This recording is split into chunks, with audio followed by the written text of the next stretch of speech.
Hello, I'm David Hughes. Welcome to Your Perfect Body, the podcast of the Esoteric Teaching Community. The following is a class on Bhagavad-gītā as it is, given at New Talavan on March 26, 2006.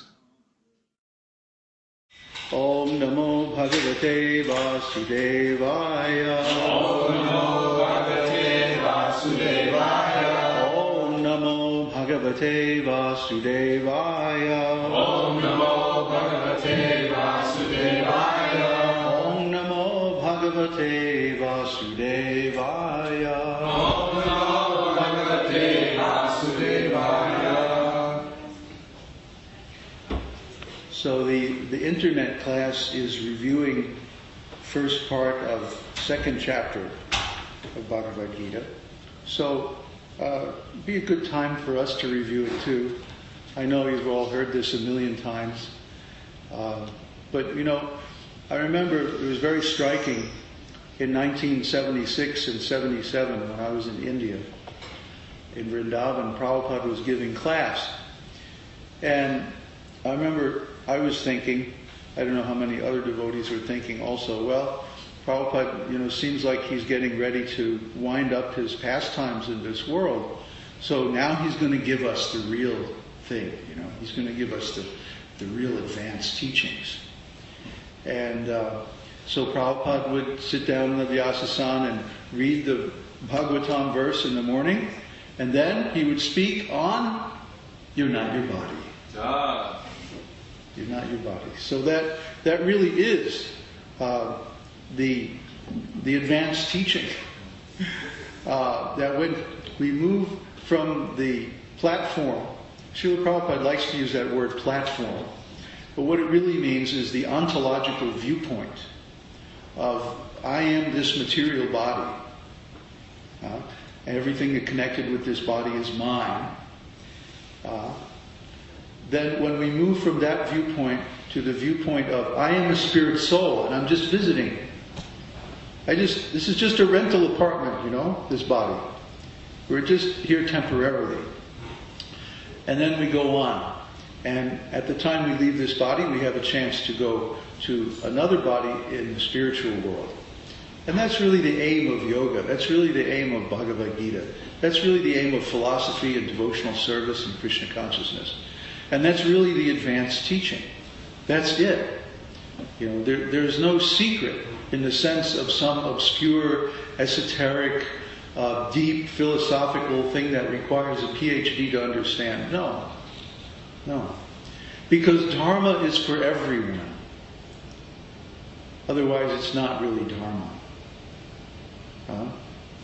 Just like Sri Krishna, he's speaking Bhagavad-gītā on the battlefield before both the friends and the enemies. He's impartial. He's not taking sides in that sense. He's taking sides in the sense that he's helping Arjuna. But he swore that he would not fight in the battle of Kurukshetra. He would remain neutral. And then when he spoke Bhagavad-gītā, he spoke for everyone to hear, so everyone could get the benefit. So in the beginning of Bhagavad-gītā, in the first chapter, it's like the setup.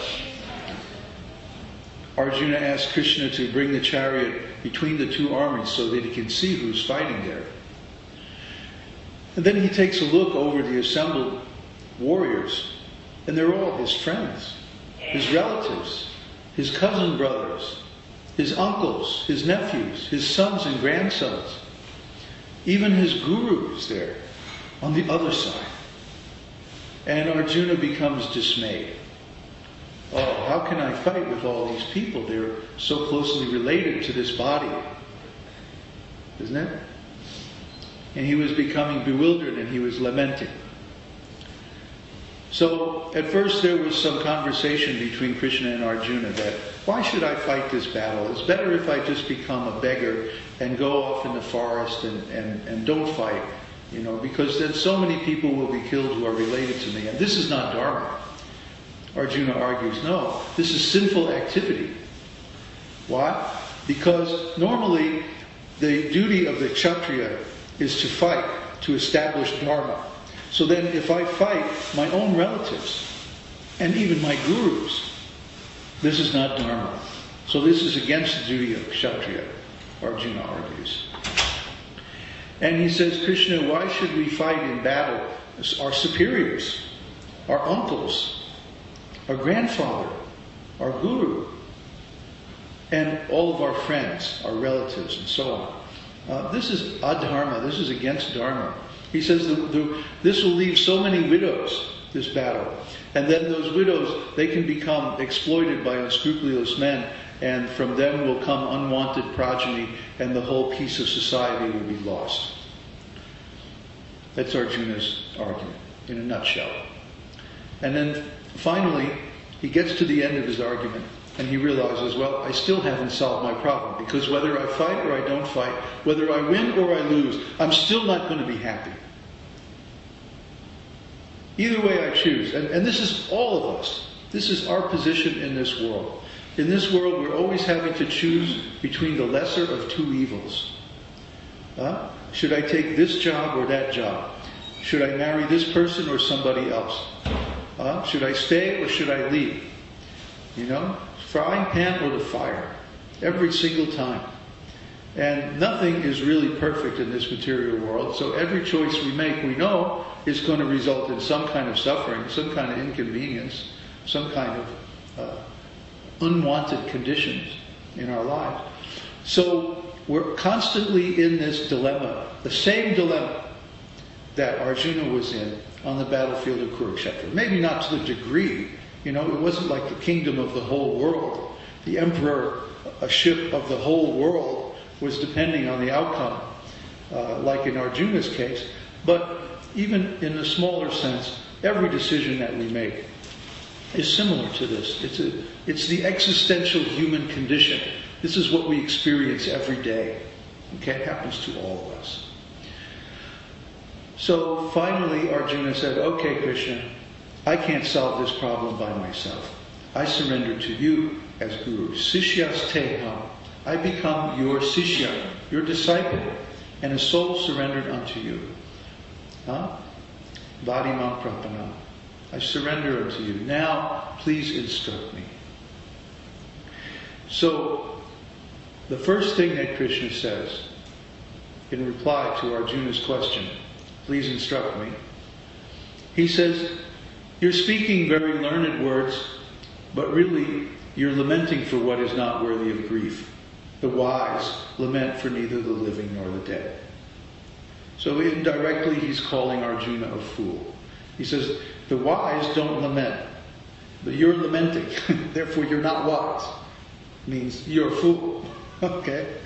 So this is the duty of the guru, is first of all to remove the illusion from the disciple that he knows what he's talking about.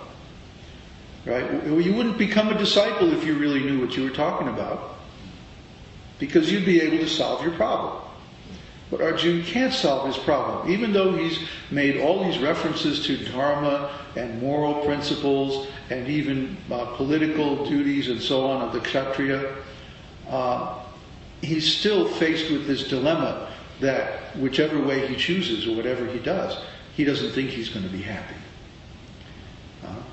And this is the problem here. This is the problem in the material world, that whatever we do, we're not happy. We try this, we're trying that, like the words of the song, can't get no satisfaction. That's life. That's what all the people say, to quote another song. You're up in April and you're down in May. So the material world is like that. It's a place full of suffering and miseries, anxiety, loneliness, misunderstandings, difficulties, problems, arguments.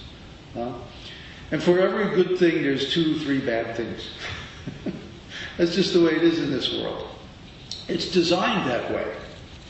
You know, they talk about intelligent design. Yes, there's some intelligent design behind this situation. It's not an accident. Just like if you go to a big city, you see all the streets are laid out in a certain way. You know, there's houses here, stores over there, factories on this side, utilities are over there, then the wires come out, and the pipes laid out a certain way, streets laid out, traffic lights, everything is designed a certain way. It's designed that way.